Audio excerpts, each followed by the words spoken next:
So here we are again with the Center for Earth Education and Learning, the speaker series live.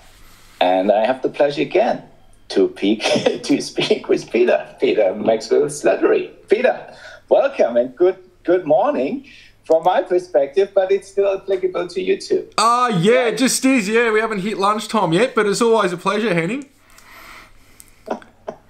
So as we spoke briefly, it's for this thing here is to learn about us, other species and planets around us. And I received over time, as I got more into this field of spirituality, of contact with others, and all these topics, also messages. And one message is actually, I got it when I woke up to do this with you again, Peter. And we will do today 2 sessions, if all works fine, of course with a break, but there's more. I want to highlight a few things. People remember, we spoke last time, and with the second question, I started off the question, and then there was the thing about the spelling. I thought also what happened there, but anyway, I just want to highlight it. Then yesterday, from my perspective yesterday, or in the time zone I am, I did an interview with John Perkins. And John Perkins is different, of course, topic to speak about than we are speaking here. But there was 2 aspects in there I want to highlight. One was we will do with John another interview and to speak about what everyone can do. And of course, this will be also one topic for today, as we both speak, Peter. And sorry if I get here into a lengthy introduction, but no, hopefully it's coming to a close soon. That's the second thing I want to speak about or reference there with regard to that interview with John Perkins was I was having a note here to speak briefly about galactic trade at the end, but then I dropped it, and that will be something for a moment later. But just as a side note, for whatever reason, I bring that up here too. Then there is the thing about, in general, the people who are following you, Peter, and me or us in general. I received from you this comment, hey, this series basically, or what we started off is received well. I did notice, as I did not look so much into the YouTube, but later I did. Maybe you want to comment briefly on that, Peter. It's just something that I get comments all the time, but when people really enjoy things, you start to see a bit more of a clump on it, a bit more of a magnitude of comments saying, this is really helping me or it's helping a lot of people. And it's not like we're the only people out there doing this, but I think different perspectives, and especially when it comes down to experience, not theory, though a lot of things I'm still theorising from experience because things are still being connected. I think it just helps people on their own journey from the comments that I'm receiving is the way that I'm understanding it, because they're either stating that or that it's just helping a lot of people. So, yeah, that was sort of it in a thumbnail sketch. Yeah, and then, to come to this, what we are about to do, I got basically the message, do it now. And it is something, it's kind of a message where I also shake my head a little bit. Well, is it like this and that? And it comes somehow from the place. And it is something, also, I have to say, I'm in Denmark now, this week. Peter, we spoke briefly about it. And I will also reference 2 more things. I got actually outside. I saw a little bit, looked a little bit at the stars. And I did that also when we spoke maybe a couple of months ago. It was between mid of February and end of February I was here. I also looked outside. I got some messages. And as I said in the beginning of the recording, I get some messages regarding these, we can say here, shows, like we do it on the recordings here, also personal messages, also other kinds of stuff. But in any case, so the message was here, do it now. And what we are supposed to do now is, and we prepared it a little bit, to speak about, one came from you at the topic, to bring something up about star seeds. And the other thing will be about what I call here galactic contact and beyond. What we will do, two things. We will do one recording now, which we are already in, about the star seeds, and the other one in a minute, if everything, or in a moment after this, if everything goes right. Right, Peter? Yeah, all good. And then there's still, and again, bear with us, or please bear with me, some more comments. So I posted also in the SEAL channel, if some people have already noticed that. One is the Center for Earth Education and Learning thing on Telegram, and then there is this other channel. And I recently, just yesterday, again, from my time zone perspective, posted something about the history of Earth. And the Center for Earth Education and Learning, how that was brought up, was more through information of the United Network News network, so to say. And I also posted the link there. And I came across a version of our history, meaning history of humans and the Earth itself. But again, I came across this presentation from James Gilliland, mm-hmm. which he did in Australia, actually, 2016. And when I came across that, they basically gave me, I say it like that, gave me the message, no, post that. Okay? Though, again, I also posted there, use your discernment. There's a lot of information which was at that time accurate, and still a lot of things in the flow, as still nowadays. But anyway, I should have, or they told me, again, to reference that. And then still, again, the thing is, okay, we do basically here two recordings, and then there is still something to highlight. What I did last time at the end, I had that extra question, so to say, to you, Peter. That question, and I said, why is it like that? To highlight the things about the contact. How can we communicate or contact with our star brothers and sisters, or with Source itself? Yeah. And then, and again, bear with me here. The thing is, I think we from time to time need for ourselves, but maybe in these shows and so on and so forth, repeat or come to a conclusion again and highlight something so that it gets a regular practice for the ones who come in, but also for the ones who are already familiar with these topics, to again be updated, be upgraded, be constantly in this flow of getting into a more kind of routine around all these kind of topics, if one is interested or not. Definitely. Right, yeah. Peter? No, that's good, because it is something that it comes down to is discipline and practice with a lot of these things. That's where, unless people are doing the discipline with their own practices, and it doesn't have to be exactly what we're doing, but if they don't do that and it's not a regular thing, these things can be very blasé, or a second nature type event that they're not taking notice of, because they're not taking notice of their thoughts, the sensations that you receive, and in some cases even visions. But we can go into that a bit more, as well as even galactic history. James, as you know, is a mentor, a good friend of mine. We've been working together for over a decade now, and I think that might be worthy going through, especially with people can watch James Gilliland's video on that, because to know where we are and why we are where we are comes down to not just our history, but the temporal aspect of this, of beings even from the future that are even us, and off-world intelligences that are interfacing with us, but have also gone into our past, that, let's say, have amplified the situation that we're in today through manipulation or coercive missions to manipulate things, I guess, for their gain, different beings for their gain. But there is a neutral point, a 0 point with all this, where everything goes back to the source, and either way things end up balancing out with the positive and negative. It's a very convoluted thing to go into, but I just thought I'd add that there. Yeah, thank you, Peter. And I also want to briefly then say what came just now to my mind, this thing from last time we said, yeah, of course, we tend to also look to the future, but the thing is to be in the present. Yeah. And then I thought, yeah, but it's also about the past, what you just touched on.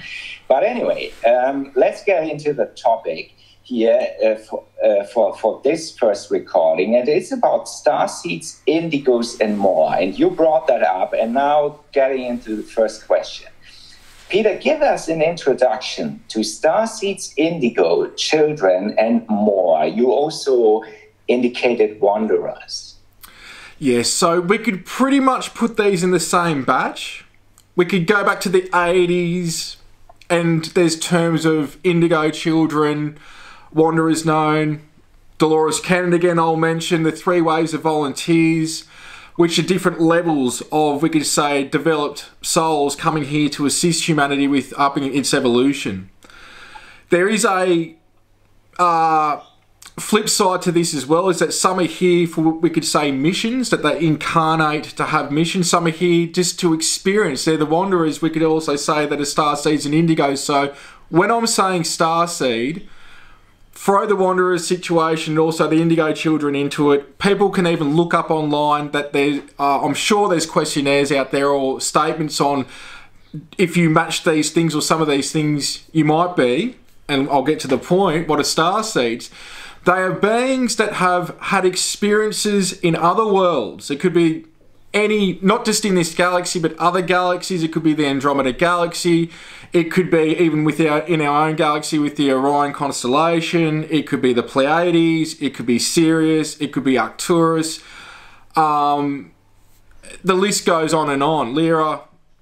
So it's pretty much anywhere that's beyond Earth, and they've come here on a soul level. So we could say, had an agreement to where they've transitioned or ascended or past the state that they're in, and they've come to Earth to assist humanity or to experience being human at this time. So again, you know, there could be beings from the Andromeda Galaxy, the Andromeda constellation within our Milky Way galaxy, Pegasus, the Crux system, you know, there's all these different places, and that I wouldn't even be able to touch a, you know, 0.001% of these places, because, you know, there's billions of Earth-like planets within our galaxy as well. So that is the premise, but what I'll say is that do not get caught in a box with this. And what I mean by that is some people say, I'm a 9th dimensional Pleiadian. Fair enough, I'm not putting that down, but working with thousands of people as I have now, and even I went through this, when other beings started to present themselves to me, which there was still, you know, a handful until I started wondering, am I from the Pleiades? And then I started getting information. When you identify something, what happens is that rug will get pulled out from underneath you. Just like we could say even conclusions, and you were mentioning this before, I don't like to come to dead set conclusions because usually they're stepping stones to get to where we need to go. So for myself, I had not just the Guardians, which look like white greys, but they're white light beings. Actually, they materialise as white looking greys. Then I had the balls of light that are blue, the Elohim, that turn into these light beings and columns of light later on. Then I had Shiji from the Pleiades. Then I started having feline beings. I started having other entities that are humanoid and human like us. That I started to even have my own identity crisis, which James Gilliland and I have spoken about much, because you start to realise and your linear concept starts to get blown out, because you start to go, geez, I haven't been this or that. I've been quite a lot of different types of entities and beings. And to get even more convoluted with this, a lot of the beings that I have interfaced with are actually other aspects of myself. And then some are old friends and families, and this is what's happening with a lot of starseeds, is that they're having experiences with a lot of different types of entities over time, and it might start out with telepathic communication or a UFO sighting or a dream that's not a dream, that's off-world, and they can get caught in this box. And then once you realise that, no, I'm a cell of this one consciousness that encompasses all consciousness, and it's beyond linear, that I'm a multidimensional being experiencing multiple existences simultaneously, this is where the linear concept mind starts to get blown out, going into, it's a lot more layered, but there's a knowing that you can feel with this of how it works to an extent in the human body. Because some of your experiences aren't what they are, they're symbolic, because the brain can't decode it, because the brain hasn't got a reference for some of these experiences multidimensionally. That what happens is your higher self, or we could say the non-corporeal state of yourself that's overshadowing the physical body and the beings you're working with, will make an experience up to get through what they need to get through, that needs to come through in the human mind and the experience. Now, in terms of star seeds, wanderers, indigo children, what have you, pretty much across the board, they are the black sheep in the family. They are also the black sheep at school, meaning they just don't fit in. Now, in some cases, you could have, I'm not putting anyone down, but you could all be the black sheep within your own family if it's something across the board that the parents are experiences, the siblings are experiences, and then eventually they have children with their partners, and the list, you know, it goes on and on. But there's different traits with what I would say certain star systems that you will resonate with more than others, because you've spent a lot more time in those places, or multiple existences in those places. So you might be stronger with Arcturians, where a lot of the time these highly intelligent children, and even adults, that I find are a bit nerdy, a bit quirky. They remind me of Sheldon from Big Bang Theory. Again, I'm not putting anyone down, I'm just trying to explain this. Highly intelligent, they carry those traits with them here. A lot of light workers, in terms of the way that they might work with Pleiadian types of techniques in terms of healing and clearing and what have you, they will resonate with, you know, the Pleiadian stuff a lot more. But like I say, don't put yourself into a box with any of this. I've got 13 books, or 13th is coming out. It's too much to compress, but you will feel like the black sheep. You will get totally upset and sort of withdrawn from seeing the way society goes in certain areas, in terms of if you see violence, if you see corruption, if you see things that could be done in such a simplistic way and it's not done, you will see the way things could be done so simply, but they're not. You may have dreams of being on crafts, or experiences with otherworldly intelligences in a dream state. You may have had some form of paranormal experiences throughout your existence. You may have always felt that there is an energy or a spirit or some type of intelligence that is assisting you at times, that you can either feel, or you will feel some form of telepathic communication. You feel like there's something major that you need to do here on this earth, but you've got no idea what that is. And I say that through passion, that leads to purpose, and it's not just one thing that we're here for. You will always know, have this yearning and knowingness within, that we aren't alone. You will see through a lot of the manipulation and things very simplistic, but you'll also feel very alone. And this is the reason why I'm doing this, because again, I don't even have a list of this. I think in some of the books I've written, some of this very minimal. And again, look out there for, you know, am I a star seed? See if there's questionnaires and things like that, because we aren't alone. And I can tell people, like, I've spent a lot of time alone. But in that loneliness, through my experiences, and we could say through the isolation, I've found out I'm not alone. And people have a hard time, because one might wake up, the other doesn't. Mean if they're in a partnership, and there's a few ways this can go. It can bring the relationship together more with their partner. The partner that hasn't had an experience can think that they're nuts, and there can be a detachment, withdrawal that goes on. And, you know, there's the other thing that people think that, you know, the other's nuts. So this affects people across the board. And especially if children are going through this, I tell parents, just listen, don't lead them on. There's a lot of parents that will do things with crystals, this, that and the other, and what's happening is they're leading the child on. What I'm saying, you let the child lead you on. If they're talking about multidimensional experiences, you don't lead on. Even if you're experiencing stuff, or you can confirm some stuff, you be there as a listening ear and support. But also there's got to be protection for those children, because you don't want them to get thought that they're nuts by the authorities and what have you as well. So there's a really fine line that you don't want the kids to shut up about it, but you want them to be in a safe space to talk about it and sort of through their own heart know when and when not to bring this up. And that's something that you need to nurture with them, and it's a very individual case-by-case basis. But that is sort of what we could describe as a rough sketch of what a starseed indigo children wanderer is. Yeah, thank you, Peter, and I hope it's helpful. It's beneficial for many. So do I. So do I. I hope it's not digestible. It is a very laid topic, and it's great that we are doing this on a regular basis, because anything we miss, we can sort of go back to and amplify that and go down that route a bit as well. But yeah, I think people just need to do their own research. But the main thing with that is to let people know they feel so isolated, and then they get online and they become part of these groups, which there are some good groups out there, but there's a lot of inner fighting and ego that gets on as well, which is why I pretty much do my own thing. You're the first person outside of James for years really that I've worked with in that way because of that reason, meaning it's just neutral, we're all on the same page and nobody's better than each other. But then people get disenchanted and you look at this going, is this very spiritual with the sling matches and fights that start, and then people feel more isolated than what they did before they become part of that group. But what I will say is you will eventually find your tribe, and your tribe might be spread out. It might take you a year, 5 years, 10 years.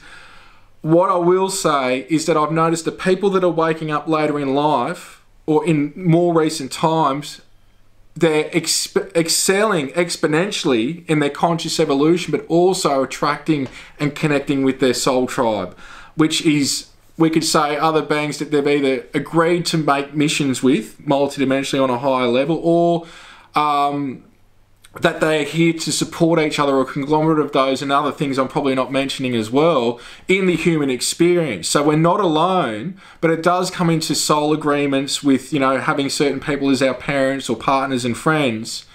But don't get caught in the trap of that again, going, you can't make a change because that was your contract. There is free will that can screw up and mess up the contract, which is why it's a cop-out a lot of the time when people say, oh, well, you know, that was part of the soul contract. No. As an extreme example, let's say somebody was raped. I will say, I can't say across the board, but there is a chance that was not part of your soul contract. Somebody else's free will and choice did that to you, and now you've got to heal and work through that, which, like I say, there are blessings and burdens. It doesn't mean that event was okay. But there is a blessing of you going through a soul evolutionary process through forgiveness and raising your consciousness to where you can move, heal, and work through that. And sometimes it might be something where you end up helping others that have gone through similar things. Because this is where there's a cop-out. There's always a cop-out and a blasé explanation to make something okay when it's not okay. And I've seen this across the board, and because there is free will, you can't say everything that happens to you is part of the soul contract as a starseed coming here, because a lot of it is not okay. So when people say it's part of the soul contract, sometimes screwed up experiences could be. But sometimes these traumatic events are not, and something dark, demonic, archonic, reptilian working through another person that doesn't know themselves and is in a lower vibratorial state and now overshadowed by something of a dark nature, now can possess that person or work through them and manipulate the outside physical reality that we're experiencing and create trauma to somebody else and now derive that energy from them. And this gets into, there is really no good bad in the end, just like there are star seeds, but in the end, let's look at this beyond that. Everything is one consciousness interfacing with itself. So just like I said, I might be interfacing with other aspects of me. Really, in the end, right now, I'm interfacing with other aspects of me, which is everybody listening and watching in on this, including yourself. So in the end, does a lot of this really matter? Because people will get what I'm saying, and they'll get to a point, how does this help me be a human now in the present moment? And the point with all that is, what are you drawn towards? What do you feel passionate about? What do you feel is purposeful for you to do that doesn't seem like work, but you enjoy? you're very good at and it's got a form of service to others. That's what all this really comes down to. But we need to go into little steps with this for people to integrate and understand that at their own level and at their own speed.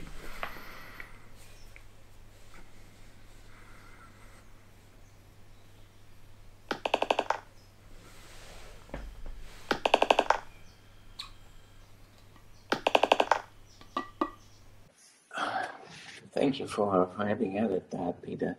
And let me ask the second and then also third question still. You already touched upon aspects here of the second question. The question is how to tell if you are one, meaning you are Starseed Indigo children, or something else. How you tell that? Testing, Yes. one, Yes. two, testing, Yes. one, So two. I'm not sure when Hear we me? broke up, but I think the recording was still ongoing. You're back. And I was getting into the question, how to tell if you are one, meaning Starseed Indigo children or something else. How to tell is pretty much, I hope, if you've recorded everything, that should have gone into it. The stuff that I was relaying about feeling like the black sheep in society, feeling like you don't fit in, feeling alone, feeling like some people will feel like they've just been dropped off here as well. Like literally, I say that in one of my books. I just literally, a few of them that I literally feel like I was dropped off, that my parents aren't my parents, and that you even will feel like you've been adopted. Dreams of a paranormal nature with otherworldly beings or with flying saucers, or we could say exotic machines, crafts, paranormal experiences. You'll have a big thing against violence, but yet you'll have a huge, let's say, energy in you against bullies and hate bullies and people bullying others. Seeing things in society that aren't done a certain way, you could see done very productive, and it can be very frustrating because it means, we could have 0 point energy now as an example, and that's frustrating because electricity bills are going up. We're using, technology that's, over 100 years old in some cases or more, yet there's stuff that's free energy today we could be using, but we're not. Same with the medical system and blah, blah, blah, the list goes on. But, there's a whole mixture of things, but loneliness is why I said going into this is the main thing of bringing this up, because a lot of people just feel like they're alone, they haven't got the resources, and the biggest thing is that they've got to go back to square one and know that they don't know what they don't know, and then they're now on a journey of not just rediscovering the nature of their reality or what we think we know, but also a rediscovering phase of themselves. So it's very overwhelming and traumatic in a lot of cases for people, because they've got to go back, and it's not saying everything in the history books is a lie, but you've got to go back with a complete neutral standpoint and look at for a case, against a case, and what in the case isn't mentioned on either side that could be a little bit of half-truths, or both sides being completely wrong. And that's the hard thing, is that you've got to go back and sort of go, all right, well, if this isn't real, what else isn't real? And that can be quite traumatic for people, but there's a lot of things to indicate those traits. But as I said, go online, look up things, am I an indigo or am I a starseed, am I a wanderer, and see what comes up and look at those things. But I'd say if people are understanding what I'm saying already, they've probably had their aha moment. And if not, they may have had their aha moment way before ever seeing this video as well, which I'm sure the majority of the people have. Yeah, thank you again for saying that also. And I think it comes down to what you said in the last recording, and then what we can say many times, the illusion of the separation. Maybe in other words, starseeds and indigos are still more sensitive. But again, our world was sliced and diced, and we were separated and divided and conquered on every level. And that means probably, in other words, also some of us, if not all, here and there feel, hey, what is going on? Why is it maybe like this? And we feel alone. We feel, how to make the connection, whether it's about the subject, whether it's on a personal level. and so on and so forth. That is probably what we need to highlight here. Definitely. And it is dense here. The way I'll explain this is that when you've been to other worlds, had out-of-body experiences and what have you, where some of these things are just like, I've explained before, like life reviews, where it's like everything from every point of view ever is experienced simultaneously. There's no linear mind reference for that you can experience everything good, bad that you ever did from everyone else's point of view. And then you can even travel in those states of consciousness, the essence form, we could say, beyond the physical vessel, if it is an out-of-body type of experience or astral experience. But what happens is when you come back to the body, the way I equate this reality is it's like this reality is underwater with how dense it is. When you're in those states, it's so free. Your extension of yourself is far beyond out. You're now, like, even with us here, our light body goes right out around us. We might not be able to see it in the visible light spectrum with the spectrum that it's actually in, but when you come back to physical form, it is so heavy here, and it's not our natural state. And even the starseed states are not our natural state. Even if you are a Pleiadian or a Sirian or an Orion or an Arcturian, Andromedan, you know, the list goes on, that's not your natural state either. That's the identification game. But they are there to work with, to commune with. But them and the angelics, or the avatars, the saints, sages and masters, you don't want anything else as your middleman. You want them to be the greater family, and just like your real family, you can take their advice, don't take their advice, you can be there for support, they can be there to support you. But ultimately, we want our own experience to commune with the divine, which is inside each and every single one of us, which we're all a part of. And those things, the starseed concept, the starseed experience, these beings are all the greater family of man, but it's not the be-all and end-all and what we truly are. And these beings know that themselves. And if they're really in line, like I said, with assisting you, they're not going to, you know, they're not going to give you ego trips and say you're special either, but they're not going to fix everything either, because we need to experience stuff individually on a soul level, and sometimes collectively, like we are here at the moment, as well as having an individual experience. Yeah. And then finally, Peter, how to cope with being one, with being a starseed, indigo child, or, well, something else? A friend of mine recently brought this to my attention. It's something called radical acceptance. In a way, if something's not cool, it's like, be cool that it's not okay. You know, just because something is screwed up doesn't mean you've got to heal and just be okay with it straight away. Being okay that something's not okay is, you know, being with it, moving through it, sitting within it. But it can also be a process where you end up releasing with things. So firstly, identifying that maybe some of this is resonating.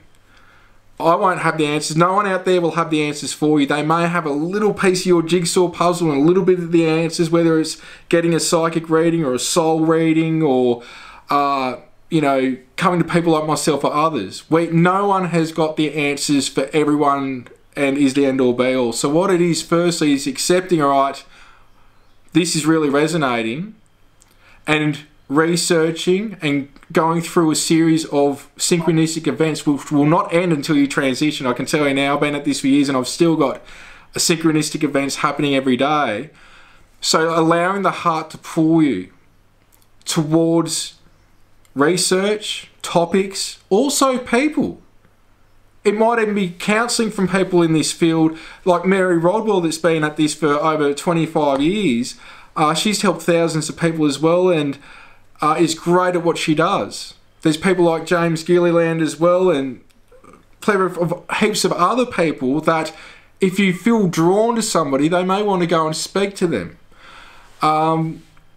Because it's outside the mainstream of what we could say is psychology and counselling, though there is more and more mainstream psychologists and counsellors that are now open to this, which is different than what it was 20, 30, 40, going back many years. So there may even be alternative mainstream counsellors and psychologists you may find out about and be drawn to share your experiences with. And in a lot of cases, people don't know why they've got to speak to people like us. But they've got to. But in that doesn't mean we've got the answers for them. We can point them, hey, you may want to research this, you might want to go and watch this about this person. So it's really allowing that pulling from the heart that's pulling you to do certain things and look at certain things and go certain places and what have you. That is what you've got to allow to navigate, which is different because you're used to the mind doing all this. And the mind's going to go, oh, but I'm getting out of my comfort zone. Oh, I don't know about that. But the heart's going, there's something here. And that's why I say we now know that the heart's got neurons. If we ride from the heart and we roll with the heart in our life, what's going to happen is the heart includes the brain. So that mind, everything that it's saying is taken on board, but it's from a heart space now that now you're operating on a broader spectrum. When you're operating purely in this, it's going to kick down the heart. It's going, no, that's too airy-fairy, that doesn't make sense. We'll know this already if it was real, but the heart opens you up, so it's following the heart to what you're being pulled towards. Some people will understand that, some people won't, some people will think that's airy-fairy, but each to their own. But that's my best advice. Go with what you're pulled towards and follow and sort of know that you're on the right path when these synchronistic events pop up, that 2-3 people in a week speak about the same person or the same place, or they talk about crop circles or paranormal stuff or a species of extraterrestrials or a certain type of angel. Start taking notice of those things, research those things, but it's a fine line of not becoming obsessed with it either, because I've seen a lot of people destroyed through the obsessiveness that can be caused with this. So balance with being human, as well as knowing that you're more than human, not just extraterrestrial but beyond that, is really needed in these types of case scenarios when you're waking up in a way that I'm describing. Yeah, thank you, Peter. And I would conclude, thank you for sharing all that personal experience, the journey. People who listen to this know more already about you and hopefully also about themselves. And I would say ultimately, everyone is unique. People, every one of us is unique. Of course, we want to align with others. Of course, we want to do this and that with others and relate. But ultimately, each of us has his or her own uniqueness. And yeah, Peter, thank you. Anything to add? Otherwise, no. We'll talk in the next one. I'll just say that I think you wrapped it up perfectly. That everyone's unique. It might seem like others are doing more, even if it's on a public scale or with energy work or forms and different types of modalities, but we are all part of this. We can't pull off this shift in consciousness without everyone pulling their weight, and no one's more important than each other. And in the end, we're all one consciousness interfacing with itself. So don't look up to others, look to the God within, to that intelligence that is the spark inside each and every single one of us. That is, if anything is to be looked up to, it's that, and it's reconnecting with that, which is actually your true essence. Okay, Peter. So thank you again, and speak to you again in a moment.